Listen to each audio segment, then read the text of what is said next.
हाँ, तो बच्चे लोग अभी जो आपने जो सेशन देखा वो बोर्ड वाला था।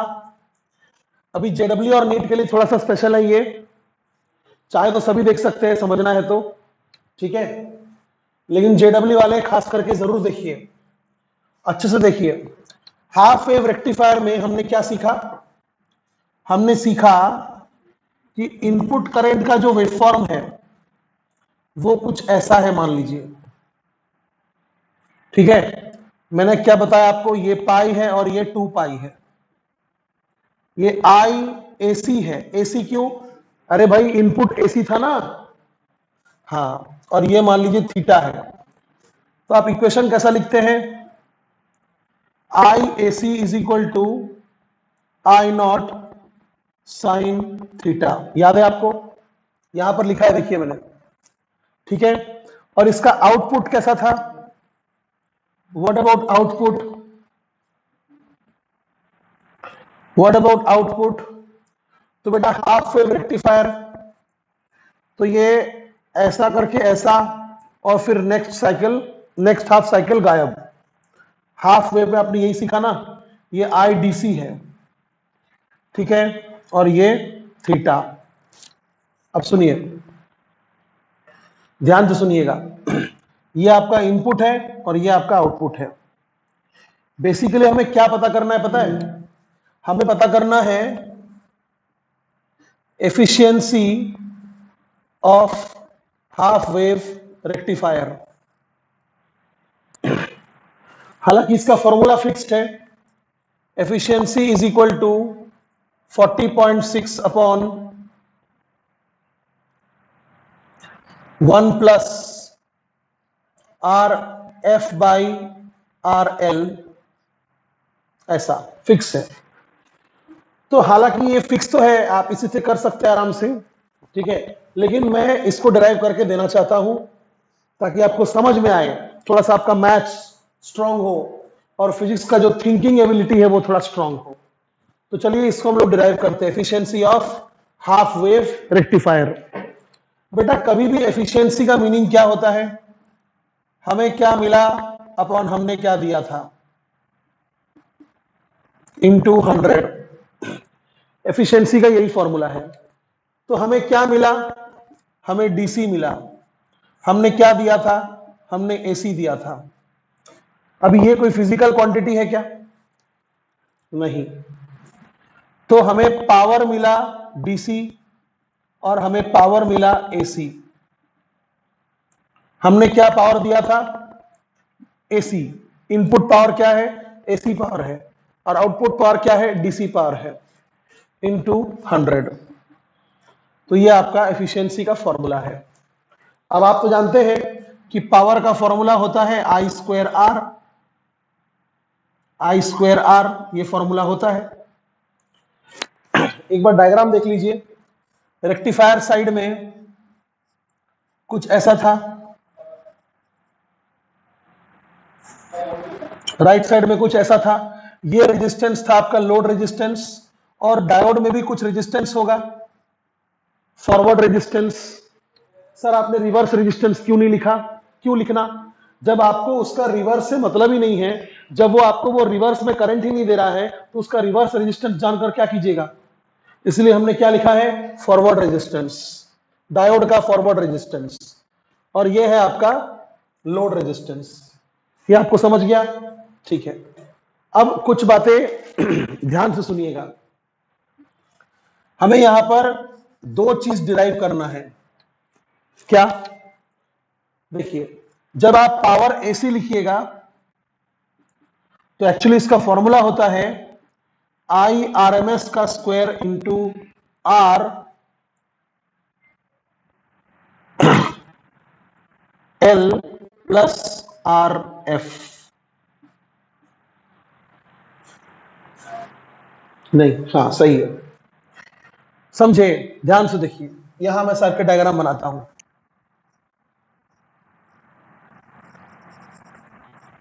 ये रेजिस्टेंस है आर एल और ये रेजिस्टेंस है आर एफ, ठीक है। तो एसी जब करंट दौड़ रहा है पॉजिटिव हाफ साइकिल,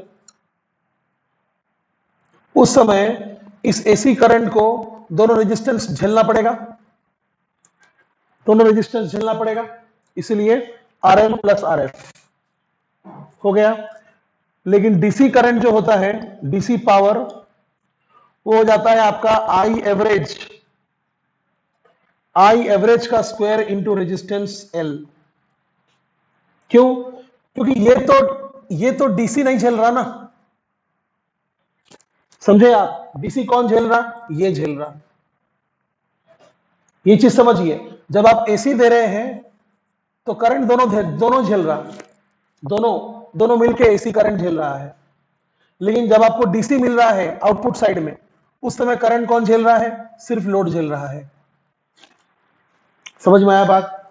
तो जब आप पावर डीसी निकालिएगा तो आई स्क्वायर आर में आर कौन आएगा? सिर्फ लोड रेजिस्टेंस आएगा। और जब आप पावर एसी निकालिएगा उस समय कौन आएगा? लोड रेजिस्टेंस भी आएगा और फॉरवर्ड रेजिस्टेंस भी आएगा।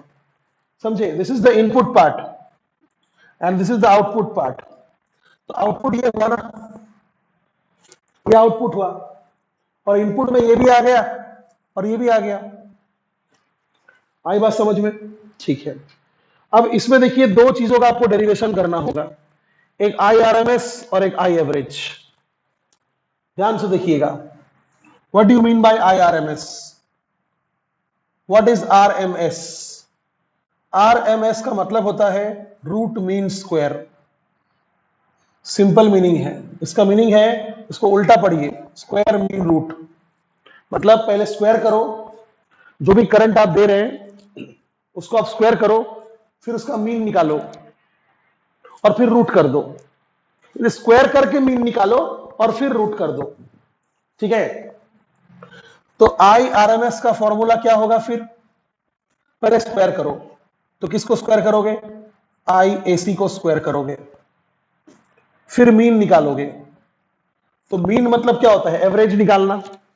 ध्यान से देखो, ये तुम्हारा एसी करंट है। हम बात करेंगे एक साइकिल के बारे में। तो यहां से लेकर यहां तक कितना एंगल है? 2 पाई, है ना? इस बात को आप समझ रहे हैं ना? अगर ये आपका फॉर्मूला है I is equal to I naught sine theta, तो कितने ऑब्जर्वेशंस मिलेंगे आपको? From angle 0 to 2 pi, how many values of I will you have? Answer the simple question. From angle 0 to 2 pi, according to this instantaneous equation, how many values of I will you have? कितना? Infinite. You will have infinite values of I. समझे? ranging from minus I naught to plus I naught. Minus I not से लेकर plus I not तक आपको कितने values मिलेंगे? ये देखिए, ऐसे कितने वैल्यूज मिलेंगे? इनफाइनाइट। एवरेज का मीनिंग क्या होता है? सबको ऐड करो upon number of observations. How many observations are there? Sir 2 pi. There are 2 pi observations and how many values are there in those observations? Sir infinite. So how will you add them? Just integrate it. Just integrate it. तो कैसे होगा बेटा? IRMS का आपने square तो कर दिया, अब आप मीन कैसे निकालोगे? ना भाई, total by number of observations. तो टोटल कहां से कहां तक? कहां से कहां तक? देखिए, इस चीज का आपको आउटपुट मिला। क्या आपको इस चीज का आउटपुट मिला? मिला? नहीं मिला। आपको इस चीज का आउटपुट नहीं मिला, तो सिर्फ 0 से लेकर पाई तक, 0 से लेकर पाई तक। समझ में आया? 0 से लेकर पाई तक। लेकिन आप चले कहां से कहां तक थे? यहां से लेकर यहां तक चले थे। उस बीच आपको इसका ही रिजल्ट मिला, इसका रिजल्ट तो नहीं मिला। ये हाफ वेव रेक्टिफायर है। समझ में आया? अच्छा, तो आई स्क्वायर का इंटीग्रेट जब करेंगे तो क्या होगा? डी थीटा, क्योंकि I is in terms of theta. चलो करके देखते हैं, और फिर बाद में हम क्या करेंगे? इसको रूट कर देंगे। रूट मीन स्क्वायर, उल्टा पढ़िए, स्क्वायर मीन रूट। तो चलिए सॉल्व करते हैं। आई ए सी क्या है? आई नॉट का square sine square theta D theta. ठीक है? 0 to पाई 1/2 पाई और इस चीज का root. Are you getting? Okay, ये समझे आप नंबर ऑफ ऑब्जर्वेशंस। जैसे मैंने आपको बोला, मान लीजिए कि इस क्लास में 17 बच्चे हैं, ठीक है। 17 बच्चों का एज है, मान लीजिए किसी का 16 साल है, किसी का 15 साल है, किसी का 17 साल है, किसी का 18 साल है, किसी का 15 साल है। इस तरह से मान लीजिए वेरी कर रहा है सबका एज। अगर मैं पूछता हूं कि what is the average age of this class, the people sitting in the class, the student sitting in the class, what is the average age, तो आप क्या कीजिएगा? क्या कीजिएगा? सभी के एजेस को ऐड कर दीजिएगा और अपॉन में क्या कीजिएगा? 17। यही है ना, यही सीखे ना एवरेज का मीनिंग। तो वही मैं आपको यहां सिखा रहा हूं कि यहां से लेकर यहां तक how many values will you have, ना इनफाइनाइट। तो ऐड कैसे करेंगे? ना इंटीग्रेशन। इंटीग्रेशन समझे? इंटीग्रेशन अपॉन कितने ऑब्जर्वेशंस है ना भाई? 0 से लेकर 2 पाई। तो इंटीग्रेशन में लिमिट 0 से लेकर 2 पाई क्यों हुआ? क्योंकि इसके बाद का आपको रिजल्ट नहीं मिलेगा। क्या ये डायोड नेगेटिव हाफ साइकिल जाने दे रहा है? नहीं दे रहा है, इसीलिए। समझे? हाँ, तो चलिए 1/2 पाई आई नॉट स्क्वायर बाहर आ जाएगा और साइन स्क्वायर थीटा की जगह आप लिख सकते हैं 1 minus cos 2 theta by 2, 0 to pi. उसके बाद अब ये 2 भी बाहर आ जाएगा, तो आई नॉट स्क्वायर बाई 4 पाई। क्या बचा? 0 टू पाई डी थीटा लिखना भूल गया, 1 into D theta minus 0 to pi cos 2 theta D theta और फिर इस चीज का रूट। देखिए कॉस 2 थीटा का इंटीग्रेशन कितना होगा? 0 से पाई। ये मैं बार बार नहीं बताऊंगा, अच्छे सुनिए। 0 टू पाई कॉस 2 थीटा का इंटीग्रेशन कितना होगा? बता दीजिए, मान जाऊंगा। कितना होगा? 0। कैसे? अबे ग्राफ देख लो, ग्राफ देख लो, ऐसा जाता है ना। ये π/2 होता है, ये 0 होता है और ये पाई होता है। तो ये पॉजिटिव एरिया हुआ, ये नेगेटिव एरिया हुआ। पॉजिटिव एरिया नेगेटिव एरिया दोनों मिलाकर कितना हो जाएगा? 0। 0 आप चाहो तो सॉल्व भी कर लो, आपको नहीं यकीन हो रहा है तो सॉल्व कर लो, सॉल्व कर लो। कॉस थीटा का इंटीग्रेशन क्या होगा? Minus sine 2 theta by 2, minus नहीं होगा, ठीक है। Sine 2 theta by 2 and what are the limits? 0 to pi. तो थीटा की जगह आप पाई पुट करो, साइन 2 पाई, ये 2 को बाहर रखो, माइनस थीटा की जगह आप 0 पुट करो, साइन 0।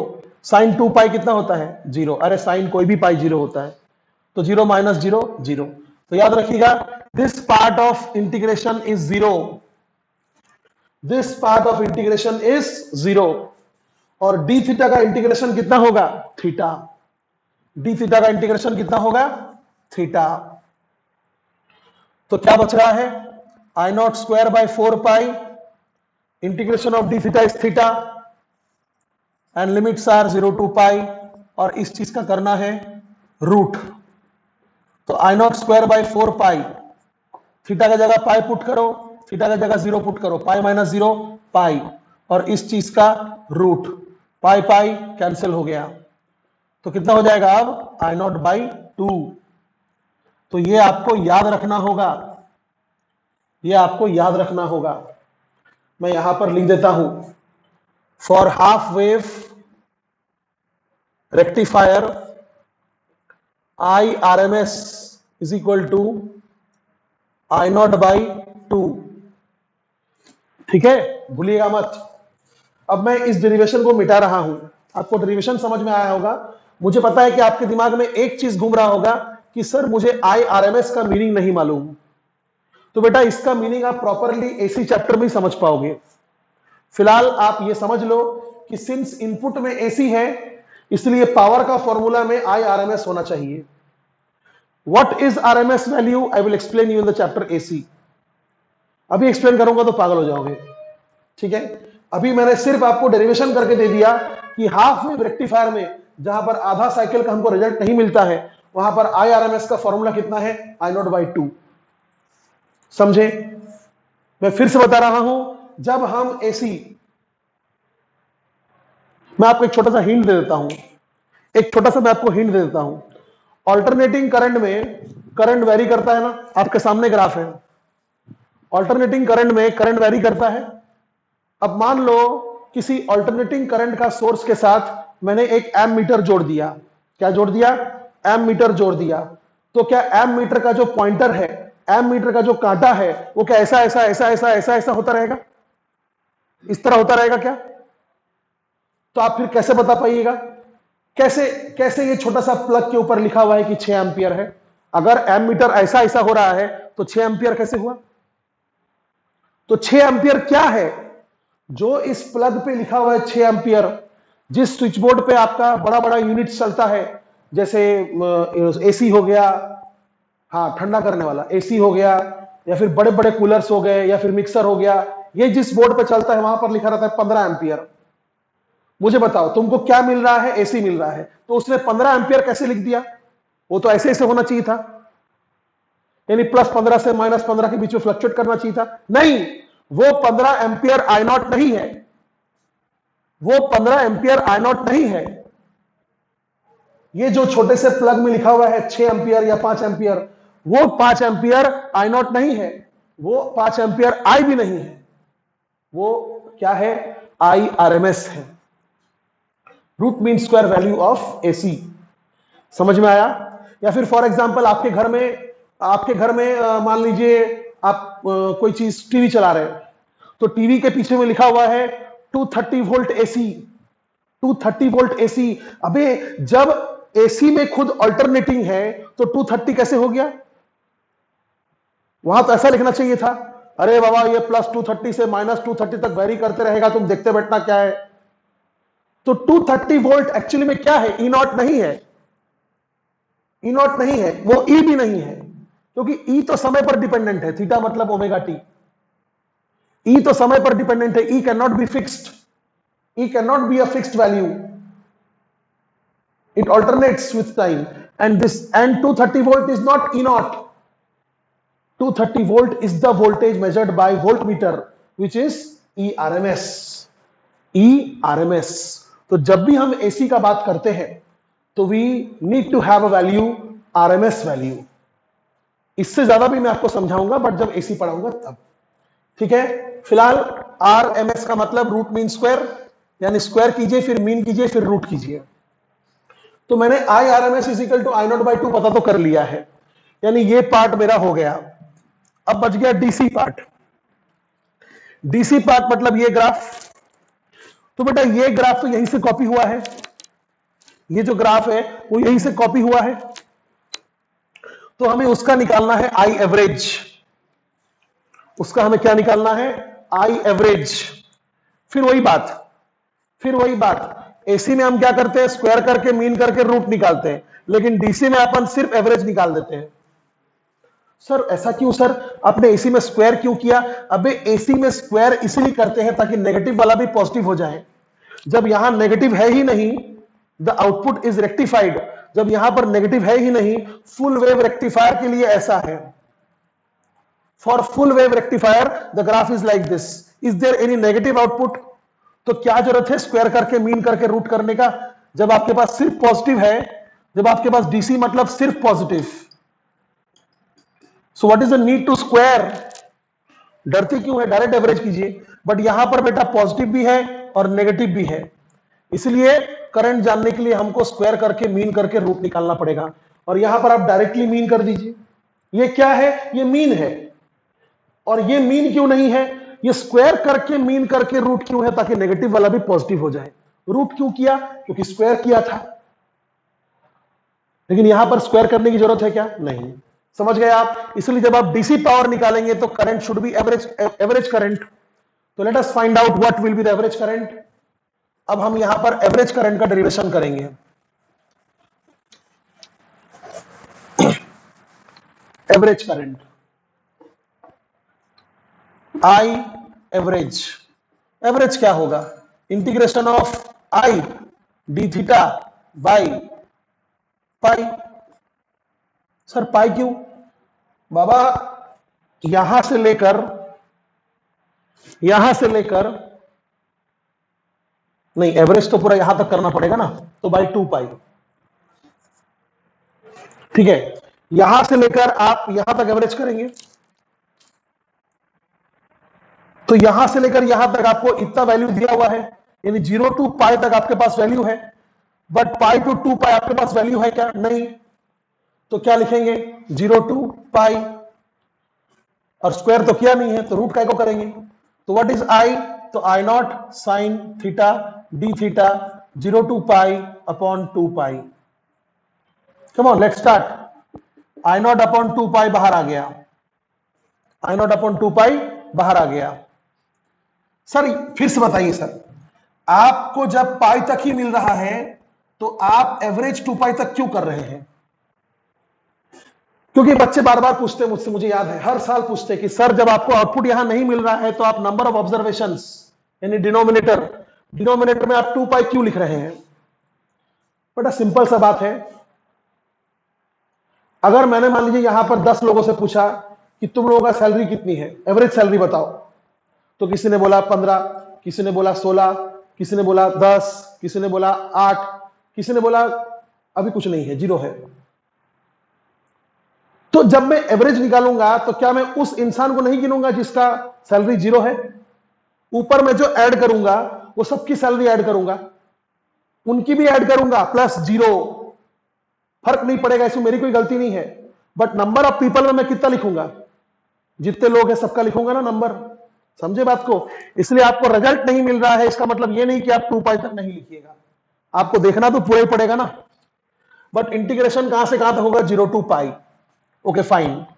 तो आई नॉट बाई 2 पाई बाहर आ गया, अंदर बचा sine theta D theta 0 to pi.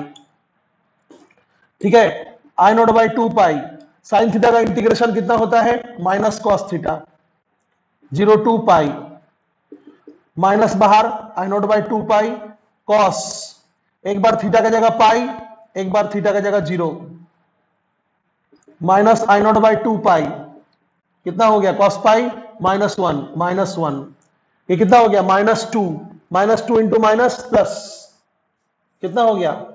I naught by पाई। ऊपर का 2 नीचे का 2 कैंसिल हो जाएगा ना। So this is I average, this is I average. तो मैं इसको भी यहां पर लिख दूंगा, इसको भी यहां पर मैं लिख दूंगा कि भाई आई एवरेज कितना आया? I naught by pi for half wave rectifier. समझ गए? चलो बढ़िया। अब हम एफिशिएंसी निकालने के लिए तैयार हैं, एफिशिएंसी निकालने के लिए हम तैयार हैं। एफिशिएंसी का फॉर्मूला था power DC by power AC into 100। Power DC कितना है? आई एवरेज का square into load resistance, I average का स्क्वायर इंटू लोड रेजिस्टेंस, है ना। और पावर एसी कितना है? आई आरएमएस का स्क्वायर इंटू टोटल रेजिस्टेंस, आई आरएमएस का square into total resistance. Fine, okay. Now into 100, what is I average? I average is I naught by pi square. What is I RMS? I RMS is I naught by 2 square. ऊपर RL, नीचे RL plus RF into 100. I naught cancel हो गया, 2 का square 4 ऊपर जाएगा, नीचे pi square हो जाएगा, होल स्क्वायर है ना भाई। तो 4 ऊपर गया, पाई स्क्वायर नीचे आया, और इस RL को आप इसके नीचे लिख सकते हैं, लिख दीजिए 1 प्लस RF अपॉन RL। सही है। अबे RL जब नीचे आएगा तो RL अपॉन RL कितना होगा? 1, और RF अपॉन RL लिख दिया मैंने इंटू 100। अब आप इसको सॉल्व करना तो आपको मिलेगा 40.6। 40.5 आया मिलेगा, एक्चुअली 5532 ऐसा मिलेगा। तो 40.5% upon 1 plus RF upon RL। समझे? नाउ द थिंग इज कि एफिशिएंसी मैक्सिमम कब होगा और कितना होगा? वेरी सिंपल, एफिशिएंसी मैक्सिमम तब होगा जब ये चीज सबसे छोटा होगा, है ना? तो एफिशिएंसी मैक्सिमम तब होगा when RF is very very less then RL। यानी डायोड का जो रेजिस्टेंस था वो अगर बहुत कम हुआ, तो डायोड का रेजिस्टेंस कैसे कम होगा? उसका जंक्शन अगर बहुत पतला हुआ, वो कैसे होगा? डोपिंग लेवल बढ़ा के। समझ में आया डोपिंग लेवल कितना इंपॉर्टेंट है यहां पर, है ना? तो RF अगर RL से बहुत कम हुआ तो RF अपॉन RL लगभग कितना हो जाएगा? 0, लगभग हो जाएगा 0। तो एफिशिएंसी मैक्सिमम कितना हो जाएगा? एफिशिएंसी मैक्सिमम हो जाएगा 40.5%। इसका मीनिंग क्या पता है आपको? इसका मीनिंग है कि बहुत इंटरेस्टिंग मीनिंग है, आपको यकीन नहीं होगा।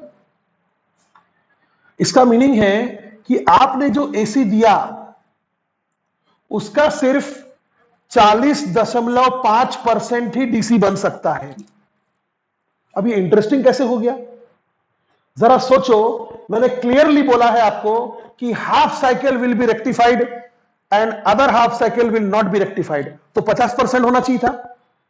कितना होना चाहिए था? 50% इज रेक्टिफाइड, बट क्या लिखा है यहां पर? 40.5 इज रेक्टिफाइड। क्या कारण है? कारण यह है कि 50% इज नॉट रेक्टिफाइड,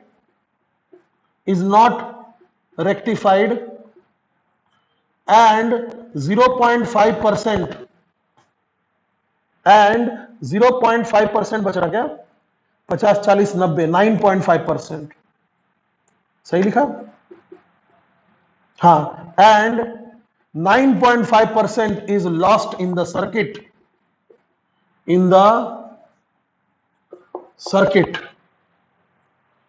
आई बात समझ में?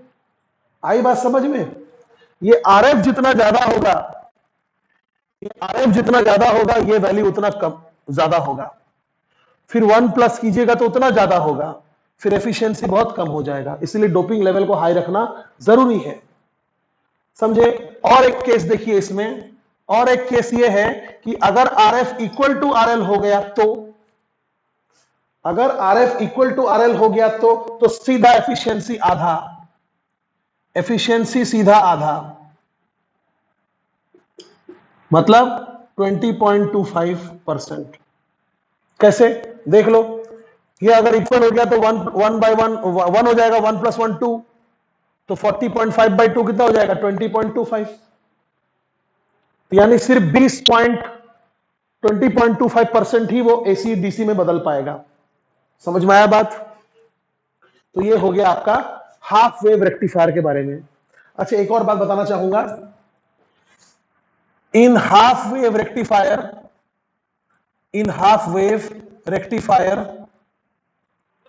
रिपल फ्रीक्वेंसी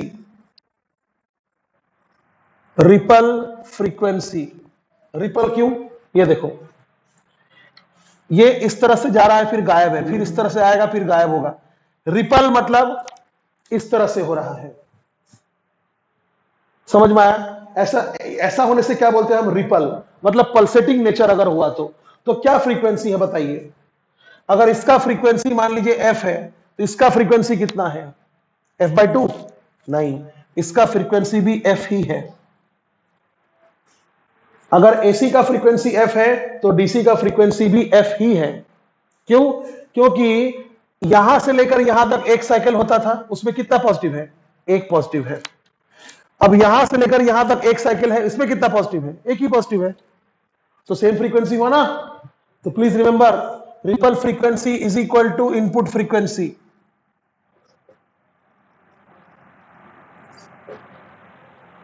समझे?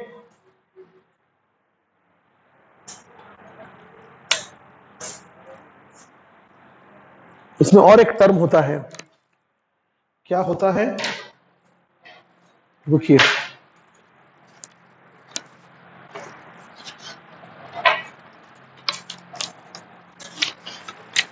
टॉपिक का नाम में लिख कर रखा था मैंने,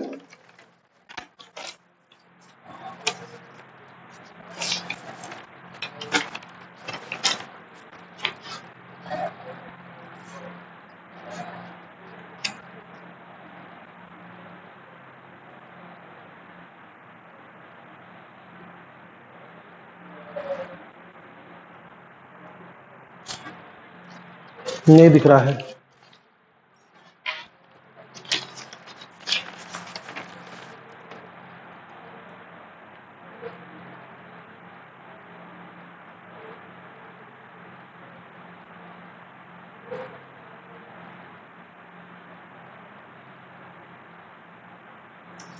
तब तक आप डेरिवेशन देखिए।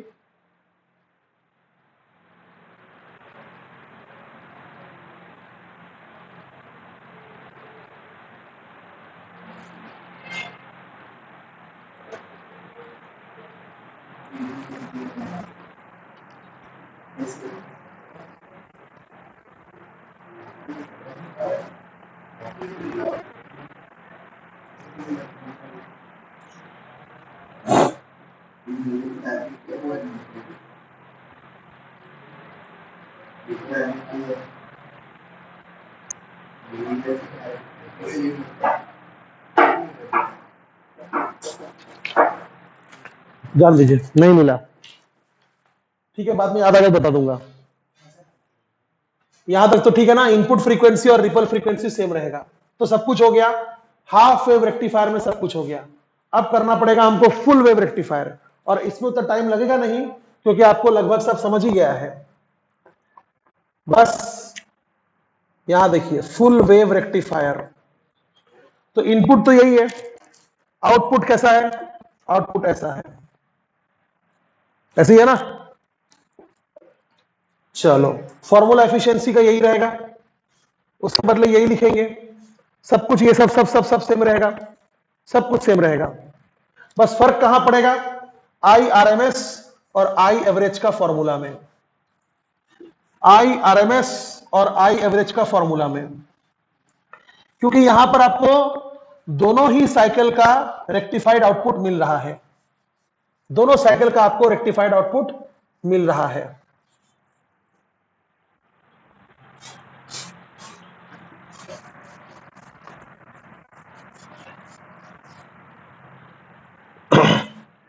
तो इस बार हम लिखेंगे for full wave rectifier I RMS कितना होगा देखेंगे, और आई एवरेज कितना होगा देखेंगे, यहां पुट करेंगे, आंसर आ जाएगा।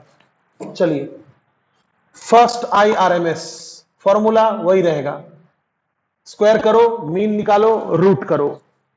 तो स्क्वायर किसको करोगे, करंट को स्क्वायर करोगे। मीन कैसे निकालोगे, इंटीग्रेट करके ऐड कर दोगे अपॉन नंबर ऑफ ऑब्जर्वेशंस कर दोगे। अब इंटीग्रेट जब तुम करोगे तो कहां से कहां तक करोगे, पूरा यहां से यहां तक करोगे, पूरा यहां से यहां तक करोगे ना, आई बात समझ में, पूरा यहां से यहां तक करोगे। तो 0 to 2 पाई, क्यों, क्योंकि इसका भी रेक्टिफाइड हुआ है, इसका भी रेक्टिफाइड हुआ है। और फिर क्या करोगे, बाद में इसको रूट कर दोगे। मैंने स्क्वायर किया, मैंने मीन निकाला, और फिर मैंने रूट कर दिया, रूट मीन स्क्वायर, समझे। तो चलो पटाक पटाक करते हैं। आई का कितना है, आई है वही I naught sine omega T, I naught sine theta D theta. अब इसका स्क्वायर करना था, तो आई नॉट का square sine square theta D theta, integration कहां से कहां तक, 0 to 2 पाई, 1/2 पाई, और इस चीज का रूट। चलो आगे बढ़ते हैं। आई आर एम एस, ये आई नॉट का स्क्वायर और 2 पाई बाहर आएगा, बचेगा क्या, साइन स्क्वायर थीटा। उसको मैं क्या लिख सकता हूं, 1 minus cos 2 theta by 2, 0 to 2 पाई, और फिर इस चीज का रूट, और फिर इस चीज का रूट। ठीक है, तो मैंने आपको पहले ही समझा दिया है। आई नॉट बाई, अच्छा आई नॉट स्क्वायर था ना, आई नॉट स्क्वायर बाई 2 पाई, इसको दो पार्ट में तोड़ देंगे, ये 2 और ये 2 कितना हो जाएगा, 4 पाई। अब यहां बचेगा 1 into D theta D theta, इसका इंटीग्रेशन कहां से कहां तक, 0 to 2 पाई। फिर क्या बचेगा, cos 2 theta, cos two theta, कहां से कहां तक, 0 to 2 पाई, और फिर पूरे चीज का हम अंडर रूट कर देंगे। अब देखते हैं cos 2 थीटा का इंटीग्रेशन कितना होगा। cos 2 थीटा डी थीटा, इसका इंटीग्रेशन कितना होगा, चलो देखते हैं। यहां देखते आ जाओ, integration of cos 2 theta D theta 0 to 2 पाई क्या होगा, तो sin 2 theta by 2, sin 2 theta by 2, कहां से कहां तक, 0 to 2 पाई। जा बेटा, ये तो पूरा ही 0 हो गया। देखो देखो 1/2 को छोड़ो ना, यहां देखो sin 2 इंटू 2 पाई कितना हो जाएगा, sin 4 पाई माइनस sin 0, लो लो, ये भी 0 ये भी 0, यानी इस बार तो सेकेंड टर्म पूरा 0 ही हो गया, पहले भी 0 था, हाफ वेव रेक्टिफायर में भी 0 था, यहां भी 0 है। अच्छा, तो ये आपको समझ गया कि ये 0 होगा, तो ये टर्म हो गया 0। बाकी टर्म लिखता हूं, चलो, I R M S is equal to I naught square by 4 pi, I naught square by 4 pi, 0 to 2 pi D theta कितना होगा, 2 पाई। अब डी थीटा का इंटीग्रेशन थीटा, थीटा की जगह क्या पुट करोगे, 2 पाई, और बाकी टर्म तो 0 है, इस चीज का स्क्वायर रूट। तो आई आर एम एस कितना निकल रहा है, I naught by pi pi cancel, 2 2 जा 4, तो I naught by √2। Wow, full wave rectifier के लिए उतना नहीं हुआ जितना हाफ वेव रेक्टिफायर के लिए था। कितना आया, आई नॉट बाई √2। आई बात समझ में। अब हम करेंगे आई एवरेज, आई एवरेज। थोड़ा वीडियो को रिवाइंड कीजिए, पॉज कीजिए और अच्छे से डेरिवेशन को चेक कीजिए, आपको समझा कि नहीं समझा।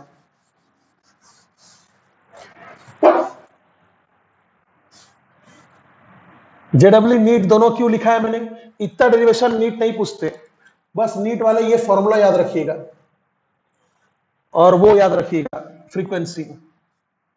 अच्छा, अब निकालना है आई एवरेज, तो आई एवरेज कितना हो जाएगा, सिंपल आई एवरेज और क्या, आई d theta, number of observation 2 pi, 0 to 2 पाई,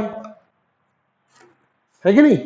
इस बार तुमको यहां भी करंट मिल रहा है और यहां भी करंट मिल रहा है, तो अपन जब एवरेज करेंगे तो 0 to 2 पाई करेंगे, और जब इंटीग्रेट करेंगे तो लिमिट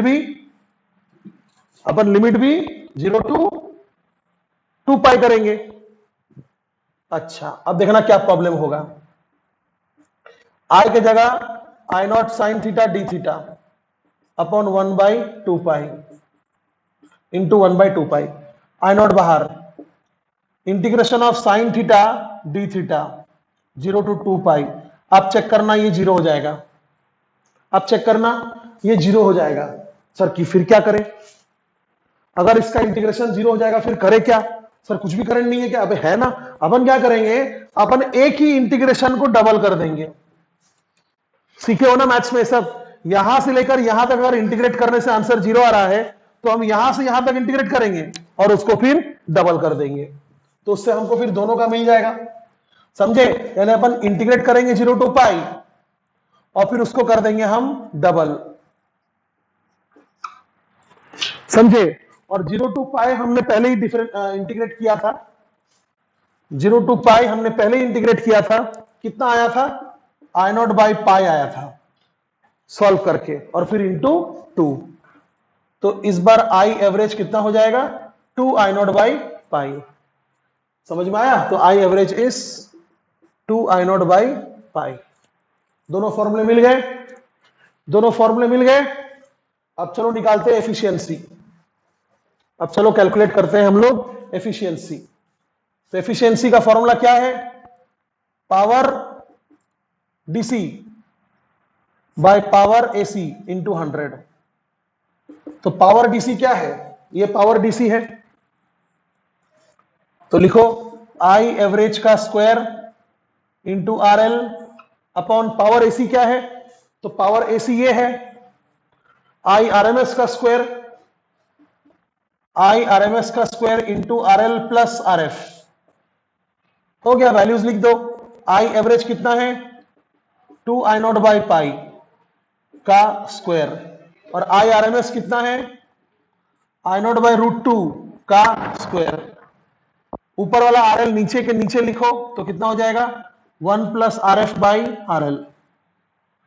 हो गया, आई नॉट कैंसिल। अच्छा, ये √2 का स्क्वायर कितना होगा, 2, 2 2 जा 4, ये 2 ऊपर जाएगा ना, ये 2 का स्क्वायर कितना होगा 4, 4 इंटू 2 8, तो 8 बाई पाई स्क्वायर, ये पाई का स्क्वायर होगा ना, इंटू या upon 1 plus R F upon R L, into 100 कर देंगे तो एफिशिएंसी मिल जाएगा। आई बात समझ में? अब आप इसको सॉल्व करना, इसको सॉल्व करने पर आपको मिलेगा efficiency of full wave rectifier is 81.2,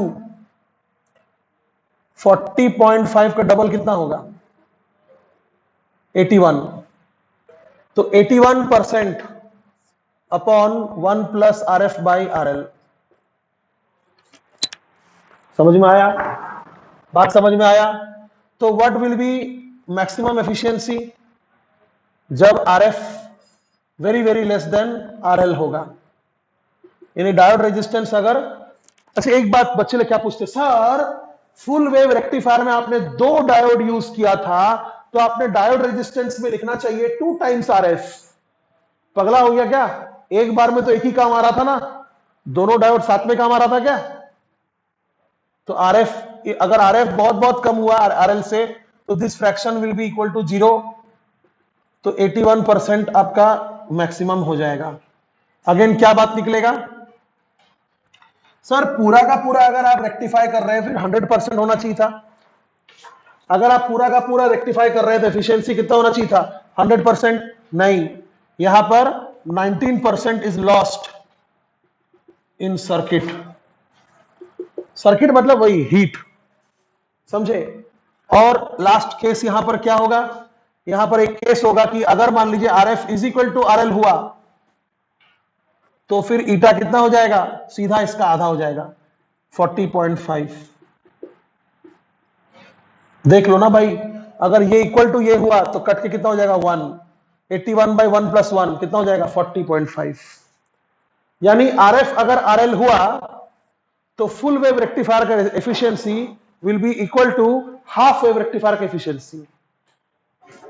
समझे? ऐसा क्वेश्चन एक बार आया था कि हाफ वेव रेक्टिफायर में R F very very less than R L है, और फुल वेव रेक्टिफायर में R F equal to R L है, तो कंपेयर द एफिशिएंसी ना भाई, इक्वल इक्वल इक्वल एफिशिएंसी कितना, 40.5। समझा क्वेश्चन? फाइन, तो ये भी हो गया। अच्छा हाँ, रिपल फ्रीक्वेंसी, ये देखो यहां पर एक साइकिल में कितना पॉजिटिव है, एक साइकिल में कितना पॉजिटिव है, एक पॉजिटिव है, लेकिन यहां पर कितना पॉजिटिव है, यहां पर कितना पॉजिटिव है, 2। इसलिए फुल वेव रेक्टिफायर में आपको रिपल फ्रीक्वेंसी डबल मिलेगा। फुल वेव रेक्टिफायर में, for full wave rectifier ripple frequency will be equal to twice of input frequency। आई बात समझ में? क्वेश्चन पूछता है, नीट वाला क्वेश्चन पूछता है, एक बार पूछा था कि अगर हम एक ऐसा इनपुट यूज कर रहे हैं जहां पर I is equal to I naught, I is equal to I naught sine omega T, तो फिर आउटपुट का कितना फ्रीक्वेंसी होगा, 2 ओमेगा फुल वेव रेक्टिफायर में, और हाफ वेव रेक्टिफायर में जितना था उतने रहेगा। समझ में आया? तो इतना पूरा हो गया। अच्छा ठीक है, तो यही आपको मुझे पढ़ाना था। Okay, thank you. इसको जेडब्ल्यू वाले अच्छे से देखिएगा।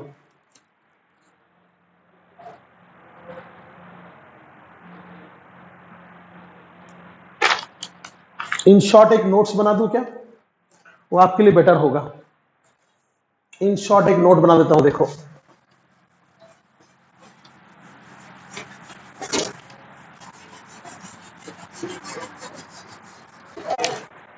आओ, half wave rectifier, full wave rectifier.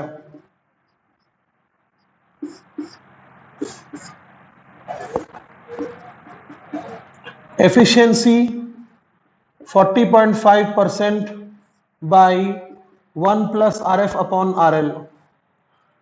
Efficiency 81%। अच्छा, कुछ किताबें यहां पर 40.6 लिखते हैं और यहां पर लिखते हैं 82। 1 plus RF upon RL। Maximum efficiency 40.5%, maximum efficiency 81%। कब? जब RF बहुत बहुत कम होगा RL से। यहां भी वही कंडीशन है, जब RF बहुत बहुत कम होगा RL से। Point number 1, point number 2। Point number 3, जब RF इक्वल टू RL होगा तब एफिशिएंसी कितना होगा? आधा, 20.25%। और यहां पर जब RF इक्वल टू RL होगा तब एफिशिएंसी कितना होगा? इसका आधा, 40.5%। ये मिनिमम नहीं है, एक केस है एक। उसके बाद यहां पर IRMS कितना होता है? I0/2 होता है। यहां पर IRMS कितना होता है? I0/√2 होता है। यहां पर I एवरेज कितना होता है? I एवरेज ना भाई, I0/π होता है। यहां पर I एवरेज कितना होता है? तो I0/2 I0/π होता है। यहां पर आपका रिपल फ्रीक्वेंसी कितना होता है? Ripple frequency is equal to input frequency. यहां पर रिपल फ्रीक्वेंसी कितना होता है? Twice of input frequency. इतना आपने सीखा। तो इस चीज का नोट नीट वाले बना लीजिए, जरूरत पड़ा तो पढ़ा, तो कोई बात नहीं। क्वेश्चन नहीं आया तो कोई बात नहीं, बट आया तो पीछे नहीं हटना चाहिए ना। समझ में आया? कुछ छूट रहा क्या? नहीं छूट रहा। तो टेंशन मत लीजिए, जब आप एसी पढ़ेंगे ना आपको बहुत अच्छा समझ में आएगा, है ना। फिलहाल कोशिश कीजिए पूरा समझने का।